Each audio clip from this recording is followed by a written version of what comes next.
መንፈስ ቅዱስ አሐዱ አምላክ ብፁዕ አቡነ አቡነ ተስፋ ስላሴ መድኅን አቡነ ሼክ አደም አብደልቃድር ክቡር መምህር ፓስተር ምህረተአብ ክቡራን ናይ ሚድያ ነጠፍቲ ኩለኹም ክቡራን ናይ እዙ ጉባኤን ዘተን ምክክር አባላት ካቢኔ ዝኾንኩም ኩለኹም ደሓን ሓዲርኩም ክብል ይፈቱ መጀመርያ እሞ ኣብ ቀረባ መበርሕኹም ዘለኹም ደቂ ትግራይ ናይ ትግራይ ፈተውቲ ናይ ትግራይ ተወለድቲ ዝኾንኩም ኩለኹም እዙ ጉዳይ እዙይ ብዛዕባ ኣብ ሃገርና ዘሎ ኩነታት ዝተበላሸወ አካያይዳ ለምትዕረራይ ለመመኻኻር ለምዝታይ ዝተገበረ ጉባኤ ዘተ ምክክር ማለት እዩ። እዚ ጉዳይ እዚ ካብ ዝጅመር ዳርጋ 4 ወርሒ ገይረሎ ማለት እዩ። እዚ ጉዳይ ዘመዓራርዩ እውን ብጊዜያዊ መምሕዳር ክቡር ጀነራል አቶ ታደሰ ወረደ ዝተቋቋመ 21 ካቢኔ ዘለዎ እዩ። እዚ እውን በብግዚኡ ፓርቲታት ኩሎም እናነጋገረ ይመፅዩ በደረጃኦም እናነጋገረ መፅዩ ኩሎም ንዙ ምምኽኻር ዘተ ጉባኤ ኩሎም ፈቃደኛታት ኮይኖም ተቀቢሎምዎ አለው። አነጋገርና ኢና መፅናና ካብዚ ዝተረፈ ያው ንህዝብና እነብስረሉ ጉዳያት ጽቡቕ አካይዳ እዩ ዘሎ ጽቡቕ መምዕራይ እናተገበረ እዩ ዝኽየድ ዘለና። አነ መጀመሪያ ዝኣክል እየ ዝናገር ዘለኹ ካብኡ ክቡር ብፁዕ አቡነ አቡነ ተስፋ ስላሴ መድኅን ሰብሳቢ እውን ናይዙ ካቢኔ እዚ እውን ሰብሳቢ ስለ ዝኾኑ እሶም ኣብራህርዮም ክነግሩና ይኽእሉ እዮም እሞ ናብኦም ደቂ ትግራይ ኣብ ውሽጢ ትግራይ እትርከቡ ካብ ትግራይ ወፃኢ ኣብ ውሽጢ ዓዲ እትርከቡ ከምኡ እውን ኣብ መላእ ዓለም ኮይንኩም ህልዊ ኩነታት ትግራይ ዘገድሰኩም ብተፈላለየ መገዲ ካብ ኩናት ዝዘለቐት ትግራይ ናብ ጽቡቕ ደረጃ ክትበጽሕ ተመክሮታት ጽንዓትን ሕብረትን ሓዊዩ ናብ ዝሓሸ ስራሕን ተስፋን ሕውየትን ህዝቢ ትግራይ ንምቕሳል ንምስራሕ ንምእቃድ ገንዘባውን አእምሮአውን መንፈሳውን ሓይልታት ኩሎም ተዋዲዶም ነታ ዝቆሰለት ዝደመየት ዝነብዐት ዝጎደለት ትግራይ እንደገና ንምሕዋይ ብዓብይ ህንቀውታን ተስፋን ዝጽበዩ ንጽበ ዝነበርና ኩልና ብዝተፈላለየ ምኽንያት ውሽጣውን ደጋውን ምኽንያታት እቲ ዝተደለየ ዓይነት ምዕሩይን ሕቡርን አመራርሓ ብዘይ ምርካብ ኣብ ፖለቲካ ይኹን ኣብ ተራ ነብራ ህይወት ይኹን ንኩሉ ትግራዋይ ዝኸፋፍል ዓይነት መንፈስ ኣብ ዝዓሰለሉ መንእሰያት ሓደሽቲ ዝውለዱ ህፃናት ዝዓብዩ ቆልዑ ወለዲ ሰብ ስራሕ ሰብ ሃፍቲ ተረጋጊኦም ንትግራይ ኣብ ምሕዋይ ከተኩሩ ብዙሕ እንቅፋታት ኣብ ዝገጠመሉ ሰዓት ኮይና ዝኸኣልናዮ ክንዲ ዝኸኣልናዮ ናብ ፈጣሪ ካብኡ ብምቕፃል ነቶም ፖሊሲ ኣመራርሓ ዝምልከቶም ብምውካስ ትግራይ ምስቶም ንህልውናኣ ዝተዋደቑ ካብዚ ዓለም ብሂወት ዝሓለፉ ተሰውኡ እቶም ኣካሎም ዘወፈዩ እቶም ነዙ ናይ ህልውና ናይ መንነት ሂወት ንምቕፃል ዝከኣል ኩሉ ዘበርከቱ ኩሎም ዝምነይዎ ተስፋን ዝጽበይዎ ሂወትን እንደገና መሊስካ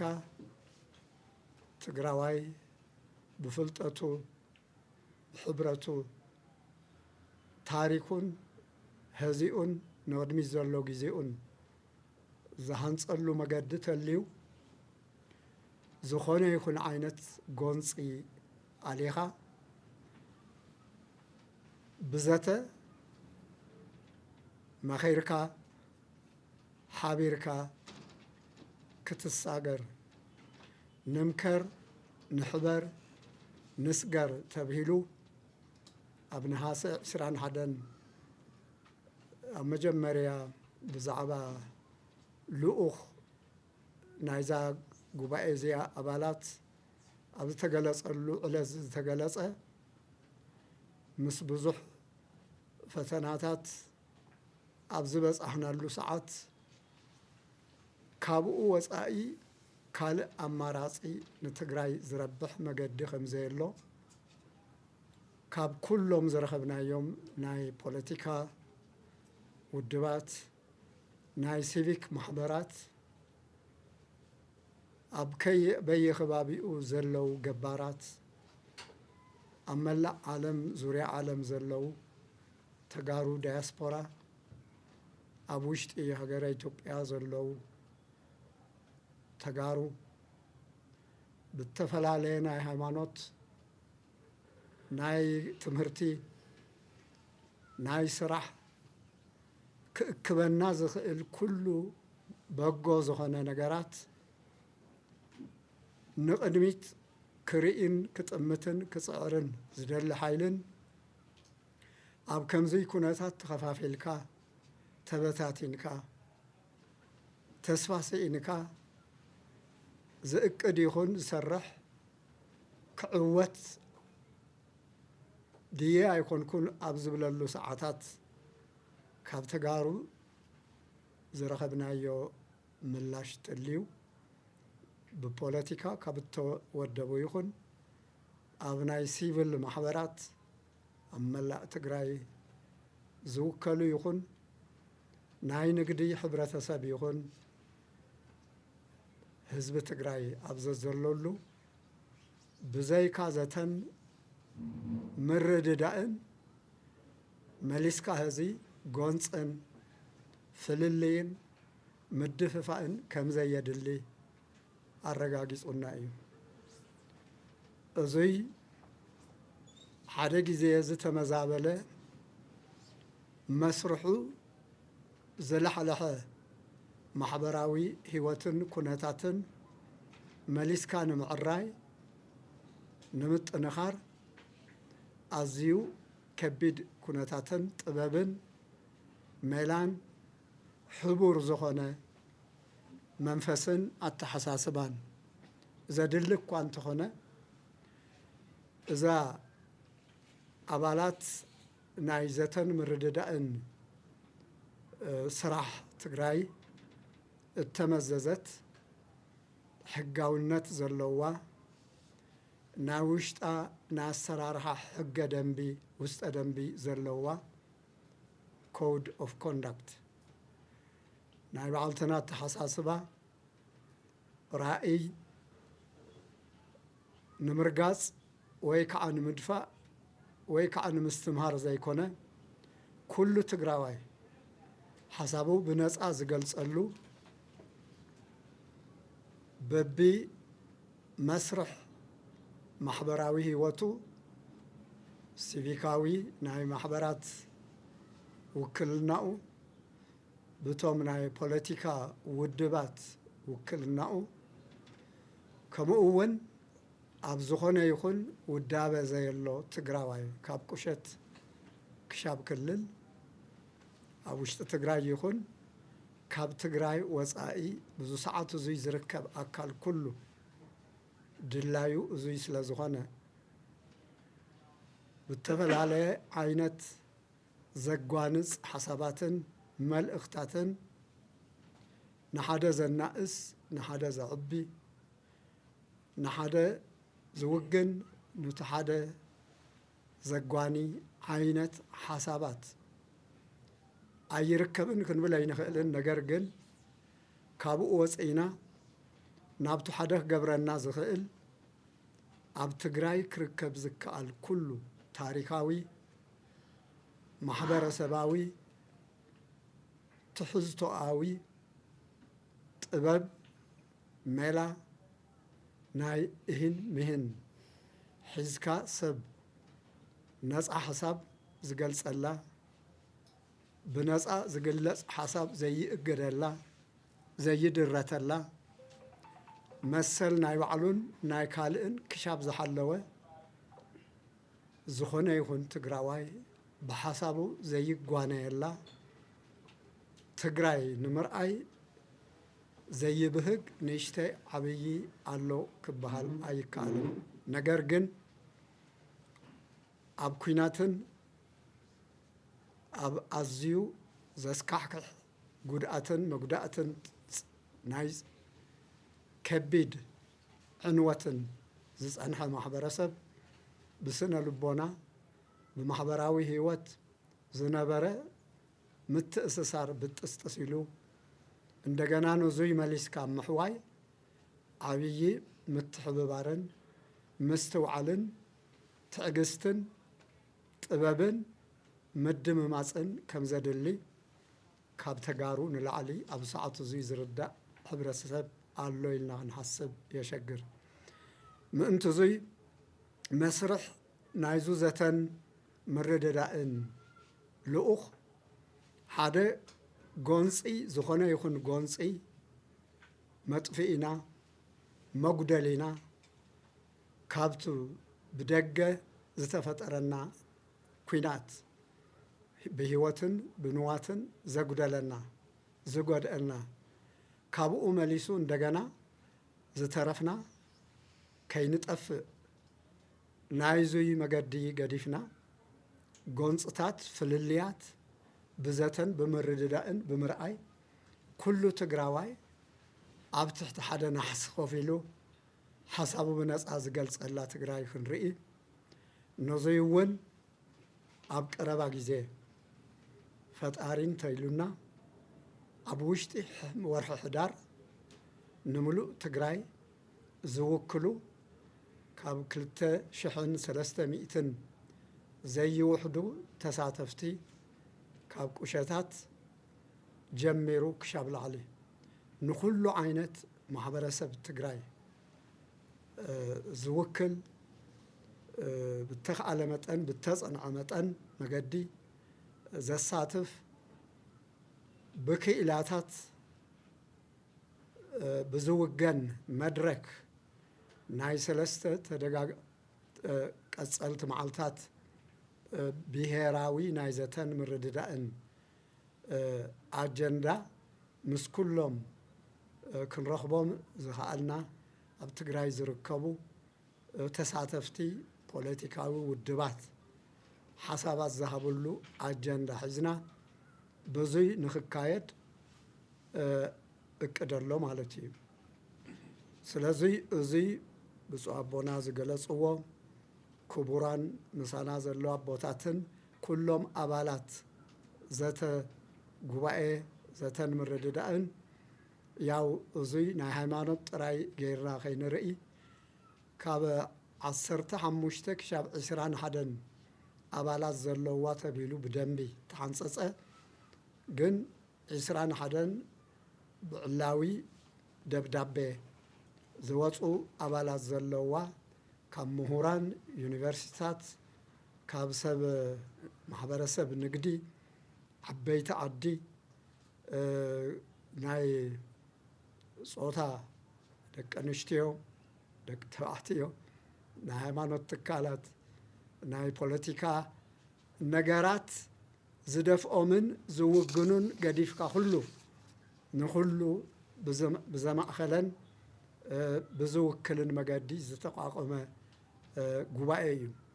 እዚ ጉባኤ እዙይ ርድኢት ብዝጎደሎም ገሊአን ሚድያ ክኾና ይከኣል ወይ ናይ ፖለቲካ ውድባት ወይ ከዓ ውልቀ ሰባት ናይ ዕርቂ ኮሚቴ ወይ ናይ መራኸብቲ ናይ ሜዲዬተርስ ዝበሃል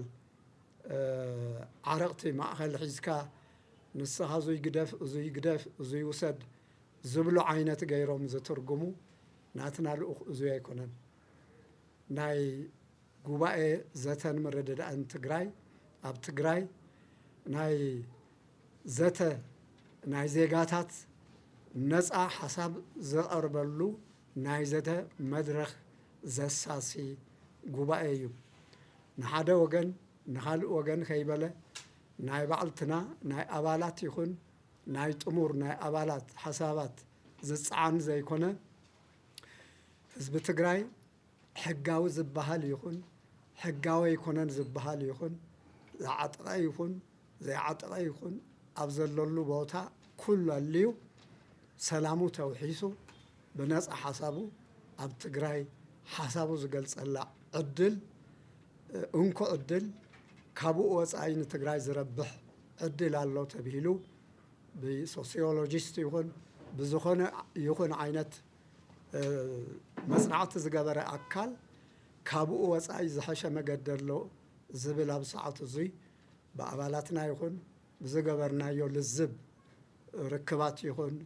ክገጥመና ክንሰምዕ ኣይከኣልናን ስለዙይ ብዙ መገዲ እዙይ ንዝዳሎ ጉባኤ እዙይ ብዝከኣል መጠን ኩልና ብፍላይ ሚድያታት በሊስና ንዛረበሎና ኣብ ሰዓት እዙይ ትግራይ ዝወለደትኩም ትግራይ ምሂራ ሞያኣ ዘልበሰትኩም ብዙ ዓይነት እዙይ ኣብ ውሽጢ ኣብ ደገ ኮይንኩም ብርግፅ መሰል ሓበሬታ ንወዲ ሰብ ዘድሊ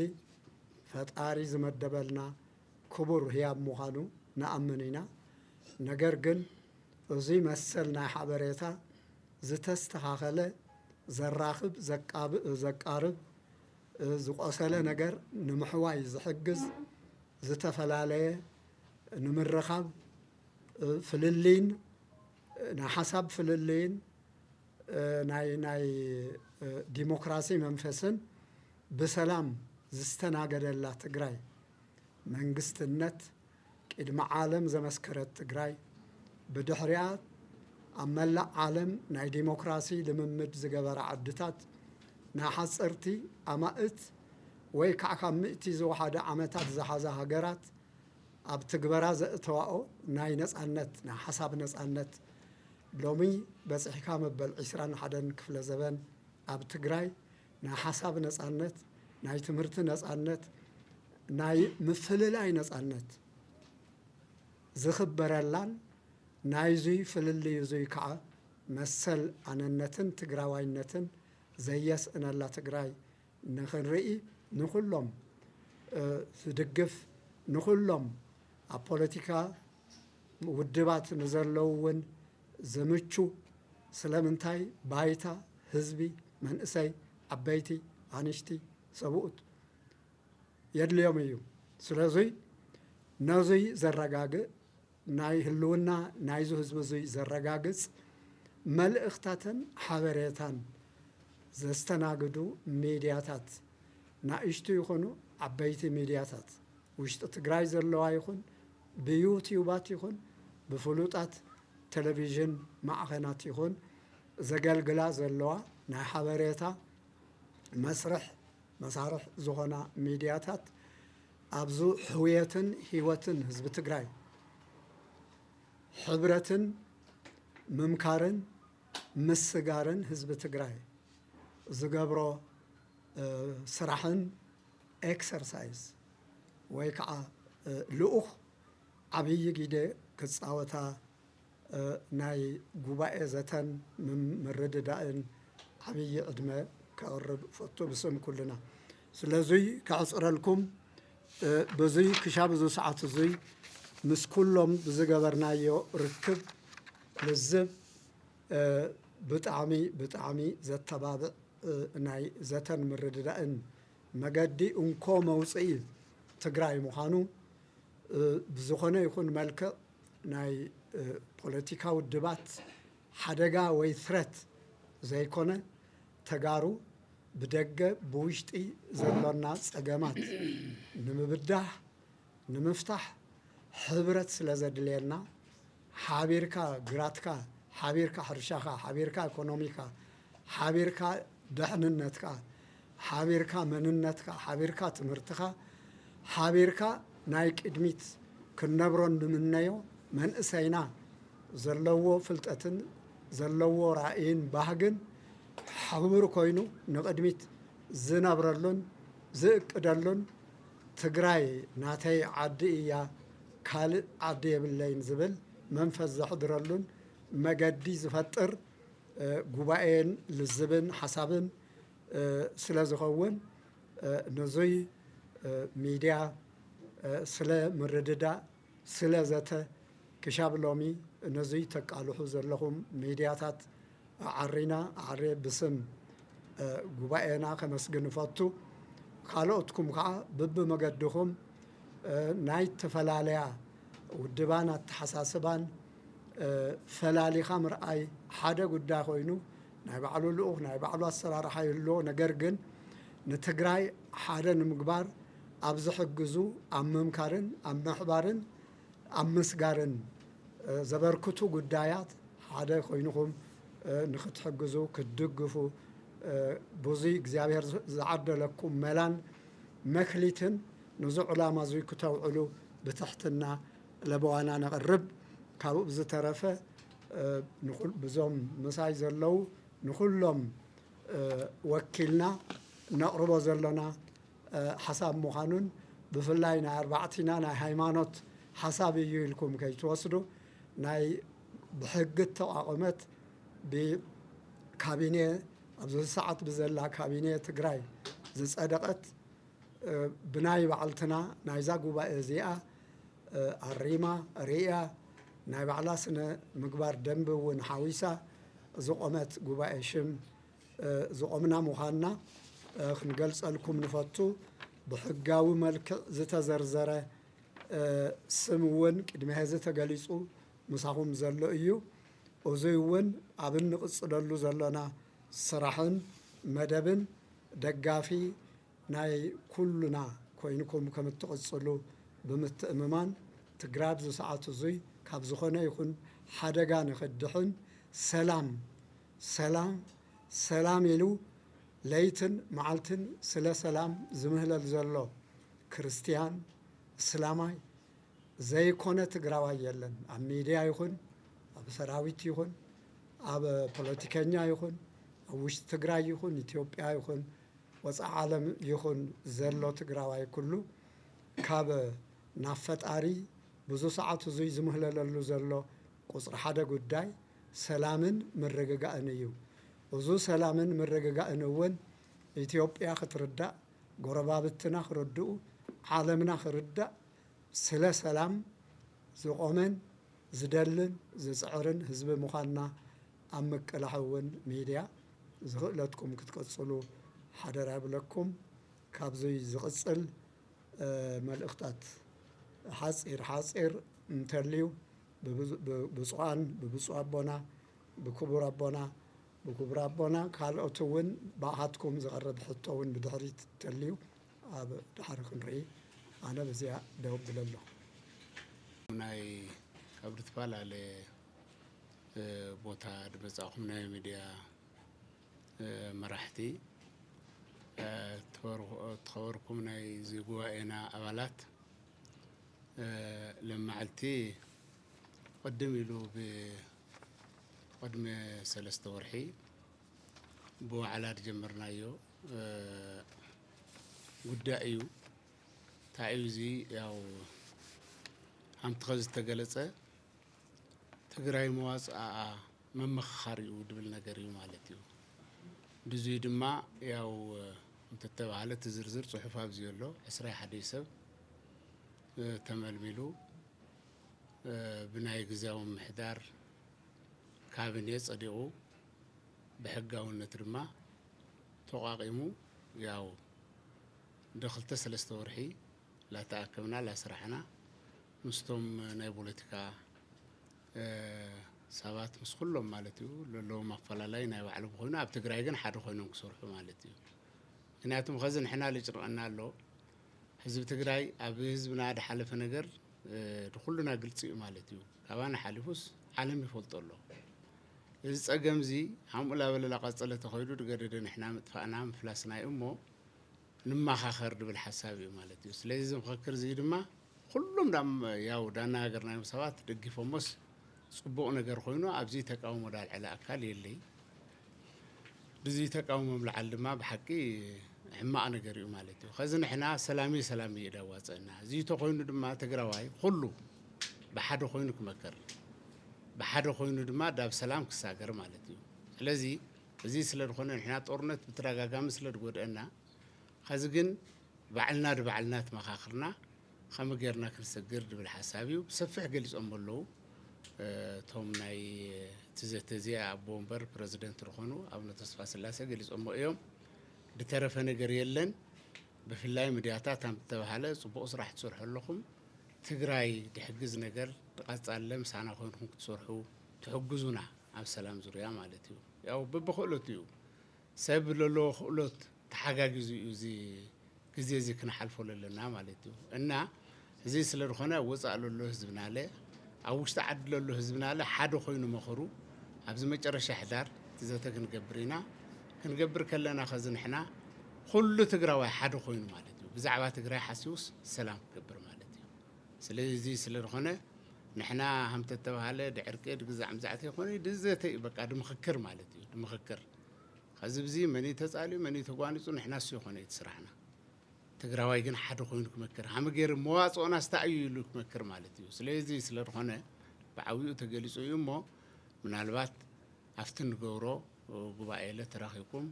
همزل لما علتاكم لهم سانا خوينكم لك تسرحوا بزي اقاطامي او كنت حاسب ندلي خبرتي هبلنا لما علتنا كلهم تاكلكم سوا طعم انا نمسكنكم مالتيو ودي الله أو زلهم كلهم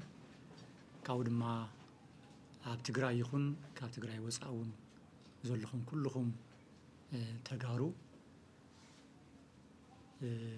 كمتي بكبر سبسابينان كالوت بصانا بوتات خجلت صنحه زناي غباء زتن مردان كم تخبها لصنحه بحقاونته ملكعو بكابينه صديقو حقاونته لامان امام توهيو ودما نخسرح استمسرته حقاوي سونا زلو أكاليو زيلو لما بحثي كمتي خبال صنحة تي وانا مبقسي حساب تدير زلو زتا زبليو سلازي كم جرح عينتون نزاتويك عن نمكر كاو مخيرنا دما نحبر حبرنا دما مواصلنا على لينا نساجر زبل علامة زلوي كم زفلت بزحات كنساجرهم زي خالنا كنساجرهم زليونا بزح رح خاص لنا يخون ثاتينا زلنا بعد فيلمات تحرتي ناي سنتا كوينات دحريون ونزغص زلو خناتاتنا دحرينا بعد في أفتناي حدنتنا أفتناي سلامنا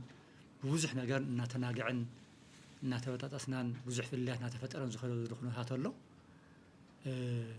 زي أبقى مزق توه بحلف دماء أتي خمسرات كله بحقي ሒዝዎ ዝሓዘው ዕላማታት ኣለዉ ሓደ ነባራዊ ኩነታት ኣብ ግምት ዘእተወ እዩ ኩነታትና እዚ ኩነታት ድማ ሓደ እንታይ እዩ ሰላም ዝምልከት እዩ ኣብ ሰላም ኣብ ሓድነትናን ኣብ ሓበራዊ ዝኾነ ኣጀንዳናን ረብሓናን ክነንፅረሉ ንኽእለሉ እዚ ዘቲናን ሚዒድናን ተማዓዒድናን ይህን ምን ተባሂልናን ድማ መዋፅአና ክነዳድየሉ ንኽእል ኩነታት ንምንፃርን ነዚ ነገር እዚ ንምስራሕን እዩ ዋና ነገር ተመስሪቱ ዘሎ ማለት እዩ ስለዚ ሰላም ዓርኽ እንደ ኣድላይ ከም ምዃኑ ንፈልጥ ኢና ሰላም ድማ ሕዚ ዘድልየና ብሕልፊ ካብ ደገ ዝመፀና ጥራሕ ዘይኮነ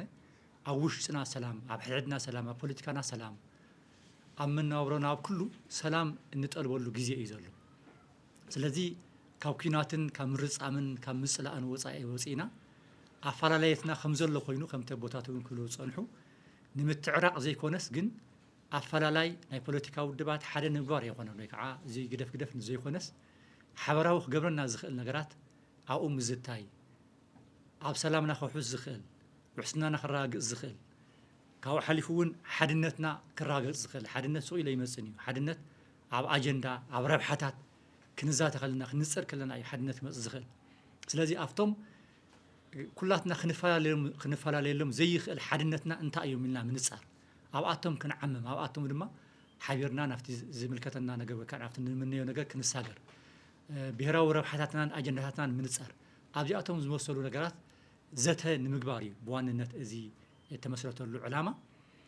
ካብዚ ተበጊስና እውን ከምቲ ብፀበና ኣካባቢና ክብልዎ ዝፀንሑ ምስ ብዙሓት ኣካላት ብሕልፊ ድማ ምስ ናይ ውድባት ፖለቲካ ምስ ናይ ሲቪክ ማሕበራት ዝመልከቶም ኣካላት ኩሎም ብኩሉ ዝከኣል ኣብዚ ይኹን ካብ ትግራይ ወፃኢ እውን ዘለው እናተዛተና መፂና ኢና ኣብቲ ኣድላይነት ዝምልከት ከምቲ ክበሃል ዝፀንሐ ትግራይ ኣብዚ ሕዚ እዋን ዘተን ምርድዳእን ከም ትጠልብ ዘመላኸቱናን ኩላቶም ከም ዝድግፈዎም እውን ኣውንታዊ ዝኾነ ምላሽ ከም ዝሃቡና ኢና ረጋጊፅና ዘለና ስለዚ እዚ ንሕና ተመስሪትና ዘሎ ዕላማ ብዋንነት ድማ እቲ ኣጀንዳ ምንፃር ዝምልከት ንሕና ንቆርፆ ዘይኮነስ ምናልባት እዚ ነገር እዚ ንምግላፅ እውን ክሳዕ ሕዚ ተኸይዱ ነገራት እንታይ እዮም እንተኢልና ሓደ ምስቶም ዝምልከቶም ኣካላት ናይ ፖለቲካ ውድባት ይኹኑ ናይ ሲቪክ ማሕበራት ዝተፈላለዩ ኣካላት ኣብቲ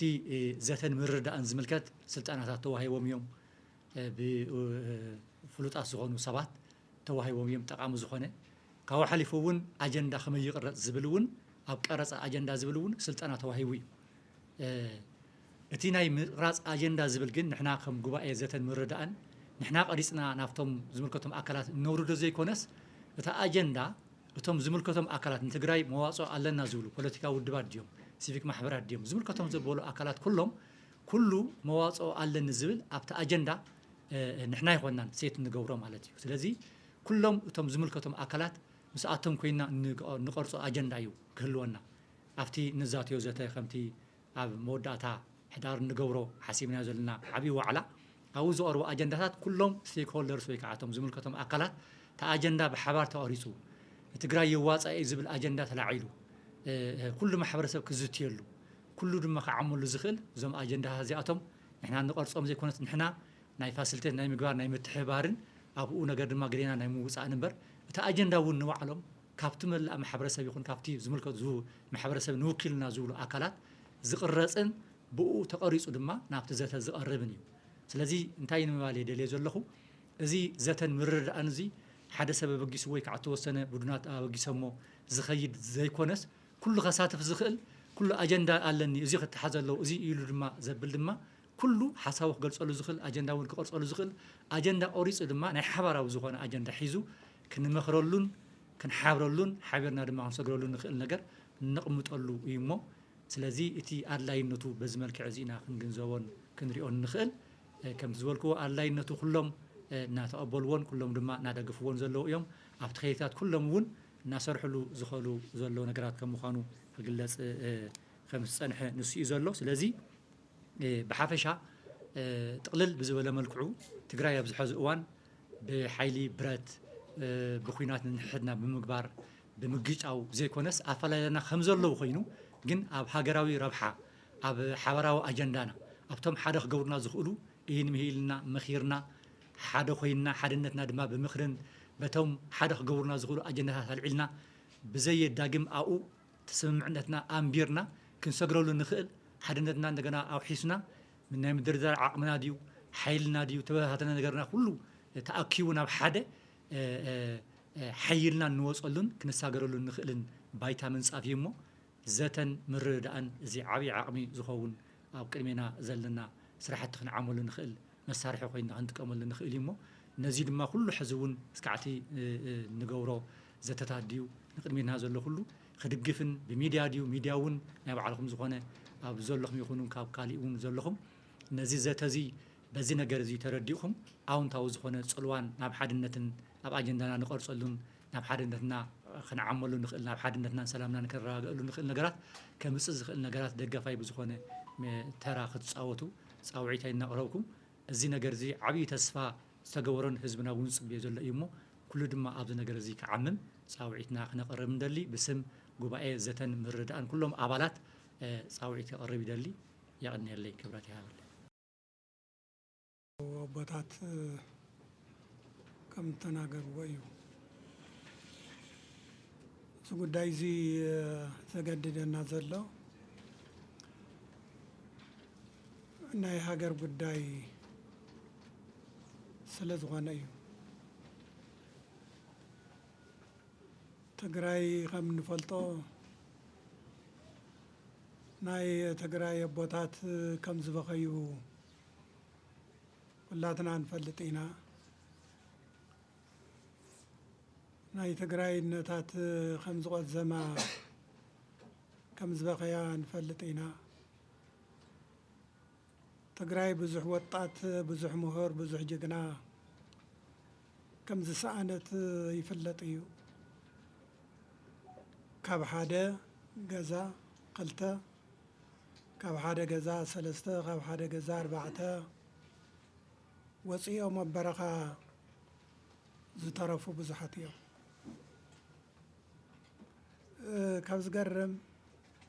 ናብዚ ማእኸላይ ከባቢ ኣርባዕተ ደቆም ሰዲዶም በኣርባዕቲኦም ተሰዊኦም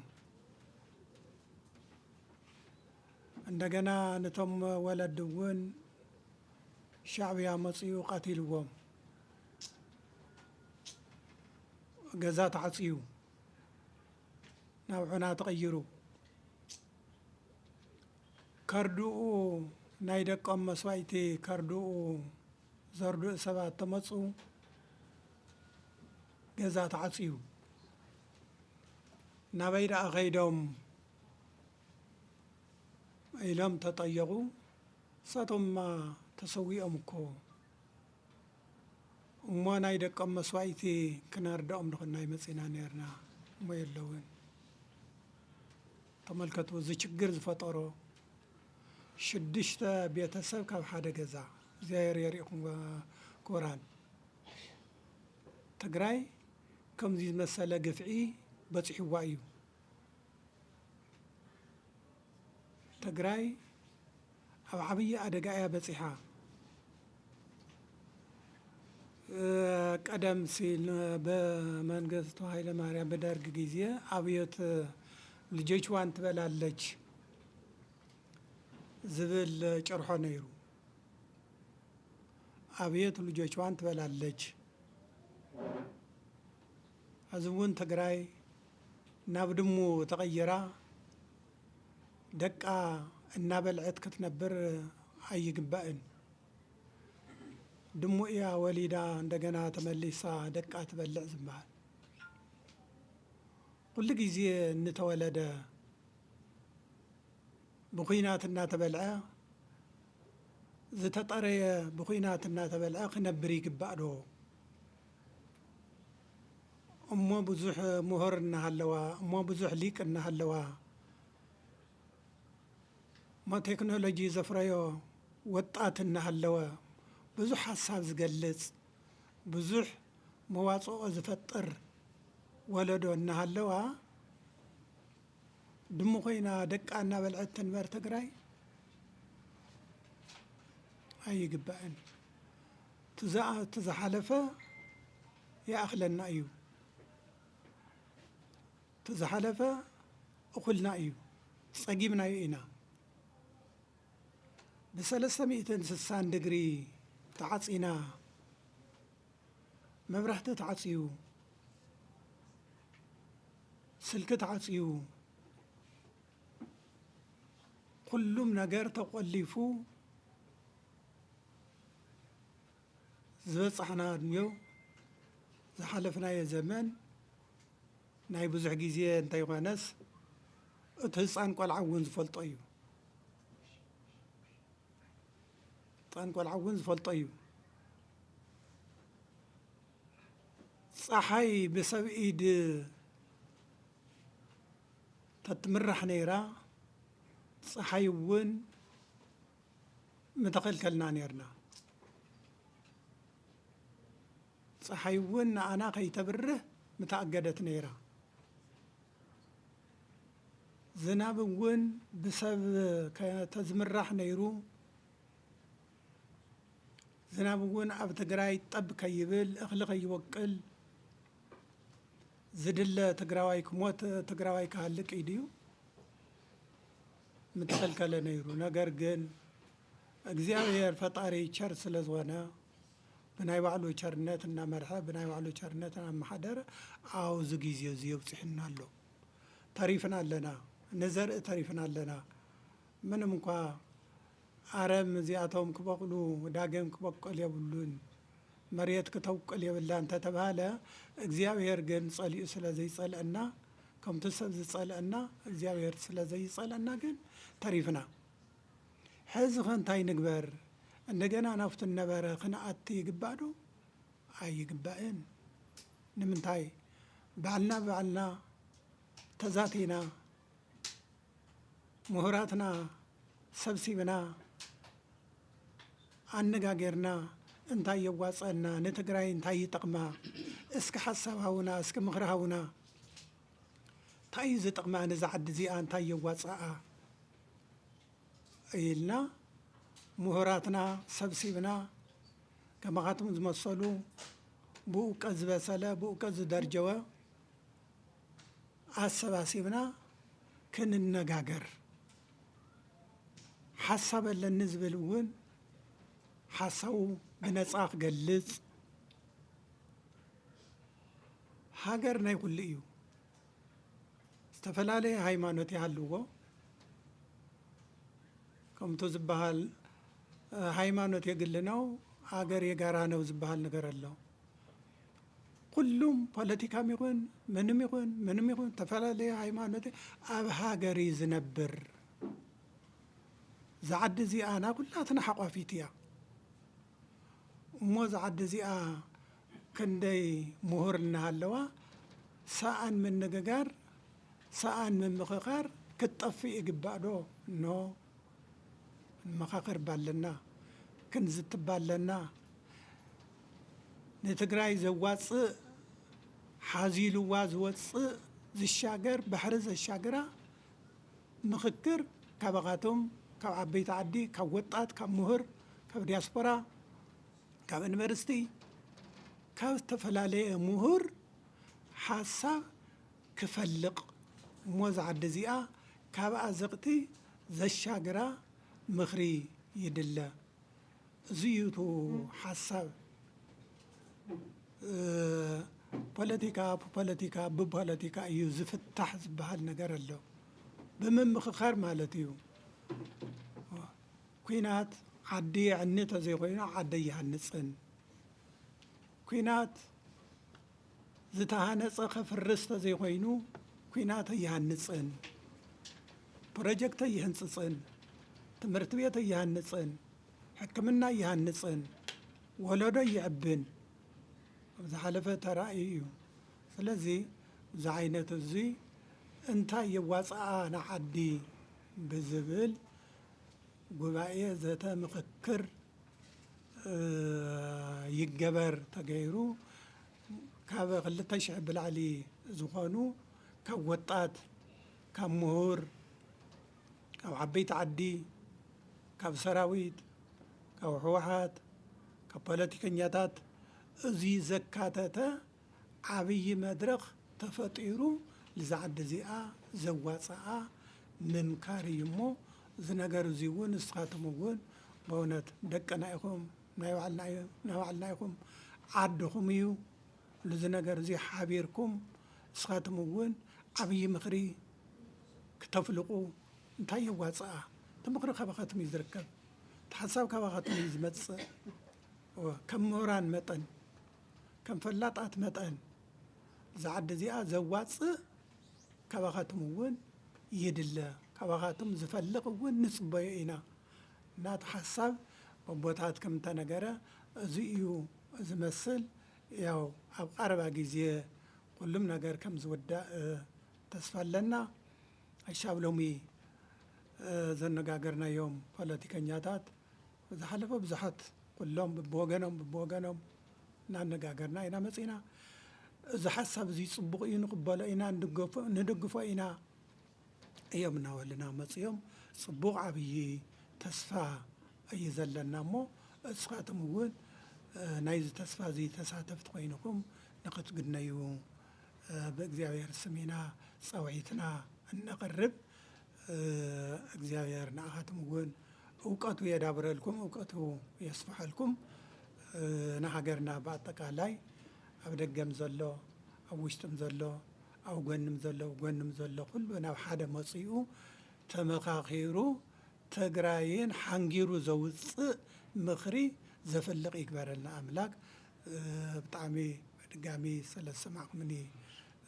እየ ዝናገር ብዘይ ንግግር ብዘይ ምምኽኻር ናይ ፀማማት ደርፊ እዩ ዝኾነና ናይ ፀማማት ደርፊ እግረ መገዳይ ሓንቲ ታሪክ ክትርከልኩም እሲ ክልተ ፀማማት እዮም ነይሮምና ሓንቲ ምስማዕ ተሰኣና እያ ሎሚ ምስማዕ ተሰኣነ እዩ ዝበሃል እና ኣብ ሓደ ሕርሻ እናኣረመት እናፀሃየት ማለት እዩ ወዲ ሓዚላ እናኣረመት ሓደ ኣባጊዕ ዝጠፍኦ ከምኡ ምስማዕ ተሰኣኖ ይመፅእ እማ እቲ ብዙ ኣባጊዕ ዶ ሓሊፈን ኣይረአኽን ደ ይብላ ካበይ እዚ ተሓልፋ ደ ኣይረአኸን ኢልዋ እንታይ ካበይ ናይ ፀሓይክ ሎም መዓልቲ ዝበላ መሲልዋ ካብዚ ሙዚ ኢላቶ ብዙ ከይደን ዝበለቶ መሲልዋ እሞ እምበኣር እንድሕር ረኺበየን ሓደ በጊዕ ሓንካስ ኣሎ እሞ መፅባዕ ኣይኮንኪ ንኡ ክበኪ እየ ኢልዋ ከይዱ ሓሊፉ ኣጋጣሚ ረኺብወን ምስ ረኸበን ዝበጊዕ ኣምፅኡ ዝሓንካስ በጊዕ በሊታ ዓንተወ ዝበልክኾሲ እንኪ ዝበጊዕ እዚ ይብላ እሳ ደሞ እስኺ ክሰይሩ እየ ዝበጊዕ እዚ ዝበላ መሲልዋ ኣነ ዝበጊዕ እዚ ኣይሰወርኩን ስራሕና ስራሕኩ እየ ፀኒሐ ትብል እንከተቐበልኒ ትበላ ኣነ ይሰወርኩን ኣብ ስራሕ እየ ኢላቶ ተታሒዞም ናብ ዳኛ ከይዶም እቲ ዳኛ እውን ምስማዕ ተሰኣነ እዩ ኣጋጣሚ ነይሩ ምስማዕ ተሰኣነ እዩ ነይሩ እሞ ከይዶም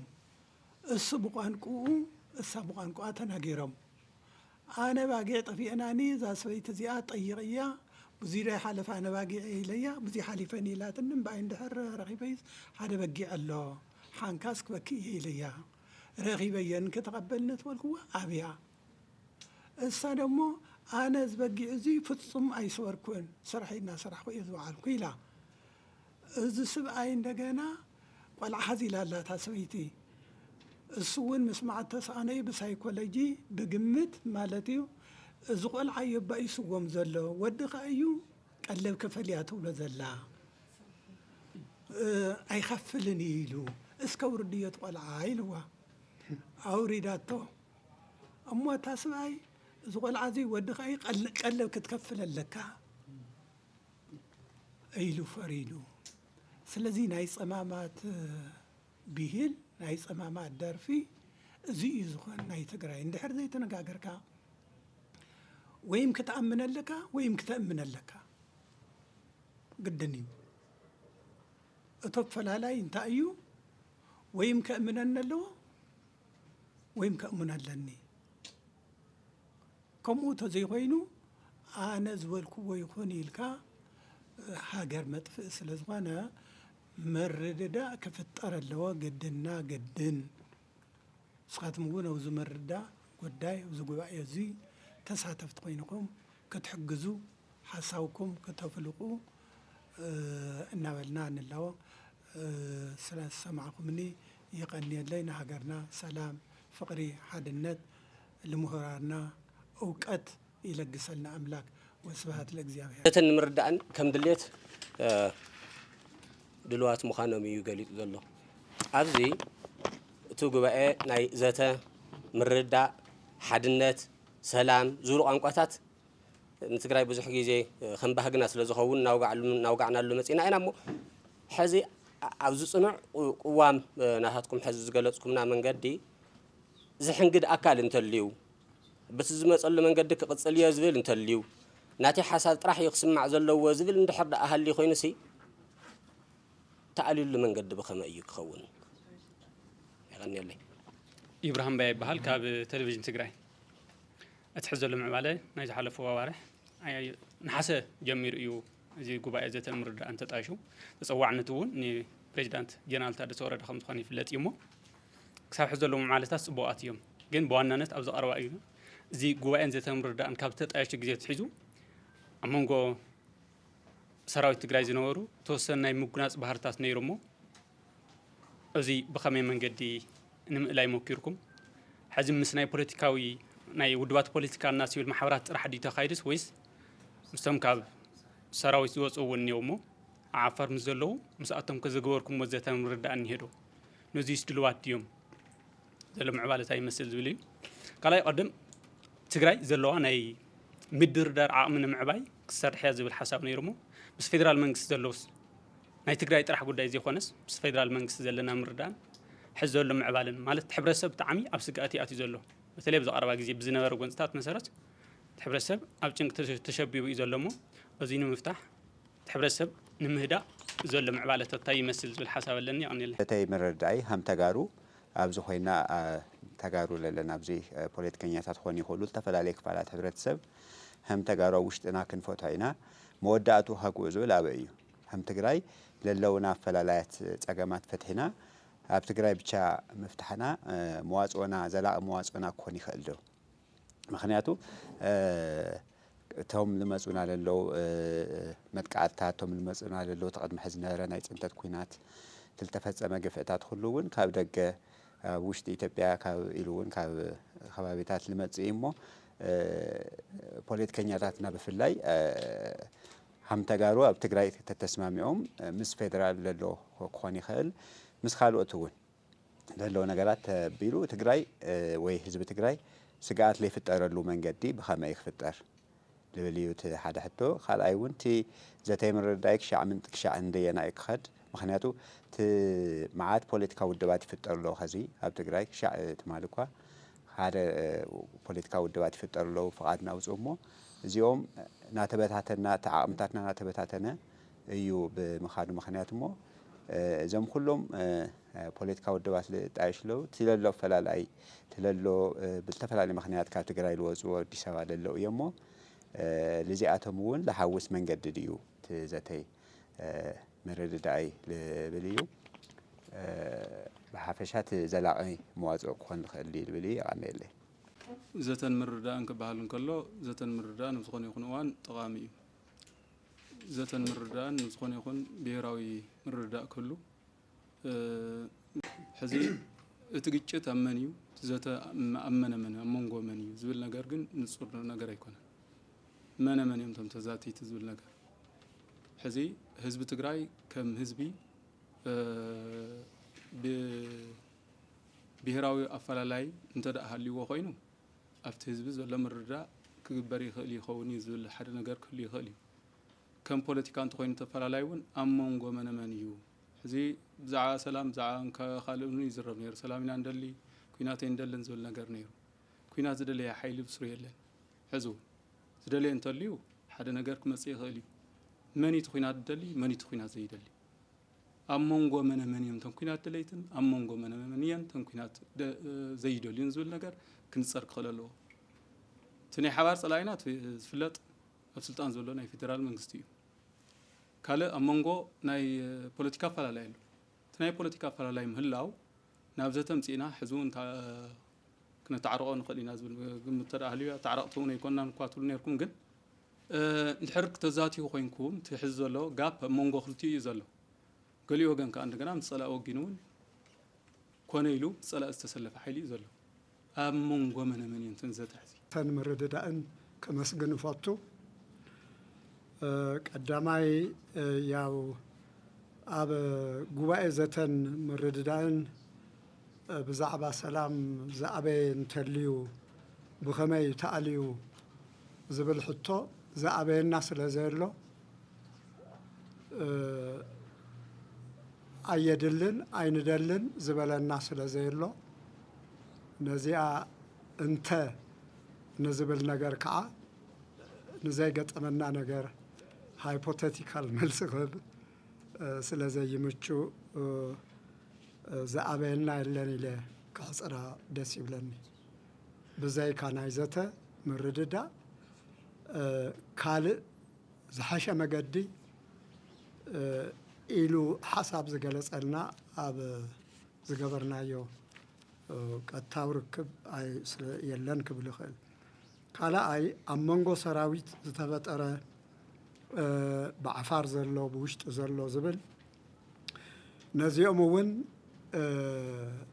مجمريا تا سبلنايا نحنا نعرقي أدرادر تيخونن زتن مرددان زدلي أتي أفلالاي زقرب أكل بعلو أبا فلالاين أبا حدا زقبرو نقرن زقربو أقات آمي مفتار سلزخونه ناي بهراوي ناي زتن مرددان قواء عدل نزوي كالسناقل يخل زبل منات لنا بوغن سراويت نزوي بناي تقراي بكل زلو أوشت زلو بزعبا زوي زتقاو منا إلن كابتوم أبعفار زلوون أحوات نحوات كداميو كقاتلو تمالي بحده نحبار مطفي صلائي كمكتو بحده زنبرو بحده دفاع زنبرو ناومون زمحادرو زمرحب زنبرو هذه نرأسهم كقاتلو دلاي خمزة باللوم نفلت بزخونه يكون مالكون أبعدهم مسعدهم زلوا خينام زي أفلا على يوم كجلسوا كم زكال زيا تردينا لنا سالساي دردر تجراي مس فدرال حبرسب مهدا أدلاي زبل نحنا لأخنا ناب فدرال يكونن لأخنا ناب حزب تجراي أوشت تجراي نحزب تجراي كل تعمة فرقان بهراوي وعلاتات أب تجراي مقالة زجبران نبرة زقربان نبرة حطوتات نمنتاي سأجم تجراي سأجم تجارو بحدا خفيلنا بالزب زي نفتحه النات باله بتدقاقامي زقرب زنبرة حطوتاتيو إذا حطو زي ناي محدراك قات آمي خوينو هذا زلو جزاو من محدار تقراي نزوي فاسيليتي تغيرو أو تقراي بزي سب بزي زل مزخونه يكون عينت بزعبا محدار كواليتي ببعض محدار نجارات عين العلن هنا تقراي هذا زلو جزاو من محدار نزوي أما شاشيو نا حزب حطو النبرة مسقربة بولك أو الك مسبس حنا حقاوينت كله يدلي بزبل بدنبي حقاوي بدنبي بأواج زتقاقم سلازخونه زي ناي فدرال زملكت قداي تقراي حزب انتوهينا تقراي ناي بوليتيكا مرارحة وانتفليتو تقراي ناي منقستنت مرارحة ودحر الليوه حاده زقبرو ኣጀንዳ ትግራዋይ ድሕሪ ሒዙ ንሱ ብመገዱ ዝኸውን ነገር ስለ ዝኾነ ስለዚ እዚኣ ቀዳሚ ናትና ልኡኽ ተጋሩ ብሓደ መፂኦም ኣጀንዳኦም ሓደ ዝኾኑሉ ኣጀንዳኦም ክፈልጡን ክርድኡን ስለ ሰላም ደው ክብሉን ናይ ሰላም ጉዳይ ምስ ሓዙ ከዓ ንሰላም ዘውሕሱ ጉዳያት ብመንግስቶም ብፖለቲካዊ ኣሰራርሓኦም ርክቦም እውቅናኦም ክገብሩ ዝከኣለሉ መገዲ ትግራይ ህዝቢ ትግራይ ብሓደ ነዙይ ምስ ረኣዮ ባኡ ዝኸውን እዩ ስለዚ ፌደራልን ትግራይ ንክንዓርቕ ዝተቋቋምና ጉባኤ ኣካላት ኣይኮንናን እሞ እዙይ ህዝቢ ትግራይ ባዕሉ ህዝቢ ትግራይ ክኾን ዝኽእለሉ መገዲ ኣብ ምምሽሻው ብዘይቁኖ ክደራደርን ክላዘብን ዲፕሎማቲክ ርክብ ገይሩ ዝስማዕ ነገር ከስምዕን ዝኽእል ኣካል ዘለዋ ትግራይ ክትከውን እዚኣ እያ እታ ልኡኽና ብምቕፃል ዝነበረት ሕቶ ኣብ ትግራይ ኣፈላላያት ኣብ ትግራይ ብቻ ፍትሓት ይርከብ ዶ ካብ ደገ ንዝመፁ በደላትን ወረራትን ፀገማትን ዝብል እዩ ያው ከምዘይከኣል ይፍለጥ እዩ ግን ትግራይ ድሕሪ ዘየለ ሓደ እንተዘይኮይና ትግራይ ካብ ኩናት ዝተረፈ ኣብ ፖለቲካኡ ኣብ ሕብረተሰቡ ኣብ ልሂቃን ዝተገበረ ፍልልይ ንታሕቲ እውን ልሒቑ ስለ ዝወርድ ተበታቲና ከሎና ዝመፅእ ነገር ንምቁቋም ኔጎሽየት ንምግባር ንምፍታሕ ዓቕሚ ስለ ዘይህሉ ከም ህዝቢ ደው ኢልና ከም ህዝቢ ክንህሉ ስለ ዝግባእ እዚኣ ኣቐዲሙ ክህሉ ዘለዎ ህልውና ምዃኑ ዘረጋግፅ እዩ ካልእ ናይ ዘተን ምርድዳእን ክሳብ ክንደይ ክኸይድ እዩ ሓደሽቲ ዝተጣየሹ ውድባት ኣንተቦ ገሊፅና ይመስለኒ ኩልና ሕጋዊ እውቅና ዝረኸበ ይኹን ዘይረኸበ ይኹን ዘለዎ ይኹን ዘይብሉ ይኹን ኣብ ውድብ ዘሎ ይኹን ኣብ ውድብ ዘየሎ ይኹን ኣብ ሲቪክ ማሕበር ይኹን ኩሉ ትግራዋይ ዜጋ ሲቲዘን ናይ ሲቲዘን ዘተን ምርድዳእን ጉዳይ ስለ ዝኾነ ንኩሎም ይሓውስ እዩ ክሕወስ ንዝኽእል ኩሉ ዕድመ ይበፅሖ ናይ ምስታፍ ናይ ተሳትፎ ውሕስና ናይ ባዕሉ ኣሰራርሓን ኣገባብራን ይህልዎ ሓላፍነትን ይህልዎ ነገር ግን ንኩሉ ትግራዋይ ዝምልከት እዩ ንሓደ ወጊኑ ዝገድፍ ዕማም የብሉን ኣብ መጨረሻ ዘተን ምርድዳእን ከም ኣብ ብሄራዊ ኢልና ንምንታይ ነልዕሎ ኣብ መንጎ መን እዩ ዘሎ ኣብ ብሄራዊ ኣፈላላይ ኣብ ህዝቢ ትግራይ የለን ዝብል ብትክክል የለን ኣብ ህዝቢ ትግራይ ሎሚ መዓልቲ ልሂቃን ብፖለቲካውን ብካልእ ተፈላለዩ እንተልዮም ብሓደ ደው ኢሎም ብሓደ ኣሎና ኢሎም ክርኢ ከሎ ሓደ ዝኸውን ህዝቢ ከም ዘሎ ኢና ንርዳእ ስለምንታይ ህዝቢ ትግራይ ከም ህዝቢ ትግራይ ተፈላለዩ ኢልካ ኣይኮነን ነገር ግን ብጭቡጥ ካ ክንርድኦ ዘሎና በመራርሓ ኣፈላላይ ኣብ ከም ናይ ሰራዊት እውን ከምኡ ከምቲ ኣንተቦ ዝተገለፀ ኣፈላላይ ድሕሪ ተርእዩ ነዙይ ነቲ ኣብ ሕብረተሰብ ከም ህዝቢ ከም ኣብ ሰራዊት እውን ዘሎ ርክብ ሓድነት ዘይኮነስ ምጥርጣርን ምፍልላይን ስለ ዝፈጥር ነዙይ እውን ስለ ዝፅሉ ነዙይ ንምድሓን እውን ዝተዓለመ ነገር እዩ ስለዚ ኣብ ፍልሊ ኣብ ዘለዎ ይኹን ኣብ ዘየሎ ይኹን ዘተ ድሕረልዩ ባዕሉ እቲ ህዝቢ እውን ክመክር ህዝቢ እውን ሓሳቡ ክገልፅ ተፈላለዩ ዘለውን ምስ ፍልሊ ናተሓሳስቡ ሓደ ዝኾነ ትግራዊነትን ህዝባውነትን መንነትን ዝርአሉ ዝሓብረሉን መድረክ ክፍጠር ዝሕግዝ ብምዃኑ እዩ ናብዚያ ንውድእ